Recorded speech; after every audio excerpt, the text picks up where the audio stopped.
He was an idealistic doctor, hungry for fame, who would champion one of the century's most infamous medical procedures. He wanted to solve the problems of psychiatry, and he wanted to do it fast. The lesson here is not how a man can go off the rails, but is how science can go off the rails. Ellen Ionesco was the first patient to undergo a procedure Dr. Freeman had perfected only weeks before. He called it transorbital lobotomy. In a transorbital lobotomy, Freeman would first have the patient rendered unconscious through the use of the electroconvulsive shock machine. Just before he threw the switch, we all had a laying on of hands and went for a little ride.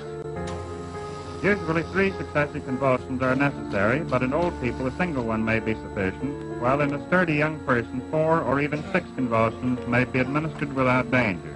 The patient would then enter unconsciousness for a relatively brief period, but several minutes. Now that the convulsion has subsided, the nurse holds a towel over the nose and mouth of the patient. Freeman would peel back each eyelid, insert his ice pick, and with a hammer, tap through the brain, wiggle it about, sever the frontal lobes, withdraw it. And when the patient came to, he or she would be given dark glasses to hide the black eyes they'd been given.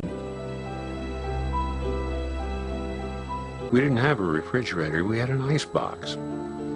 The first ice picks came right out of our kitchen drawer, and they worked like a charm. Turning now to the operation itself, very little preparation is necessary for transorbital lobotomy. The instrument was put in above the eyeball and in the plane of the nose. You could feel it hit the roof of the orbit, and then with a tap of a hammer you could knock it through. The whole thing would take 3 or 4 minutes. This patient came to the hospital this morning after breakfast, and he will leave tomorrow afternoon. There are reports which he proudly writes down in his diary about fellow professionals fainting as he proceeds in this, or vomiting. Dr. Watts didn't say anything. He simply turned around and walked out. Spurred on by Freeman, the number of lobotomies performed annually soared from 150 in 1945 to over 5,000 in 1949. Despite the known side effects, there seemed to be an endless supply of willing patients. Ultimately, the fate of lobotomy would be settled by a pill. In 1954, a new drug called Thorazine began to sweep through state mental hospitals.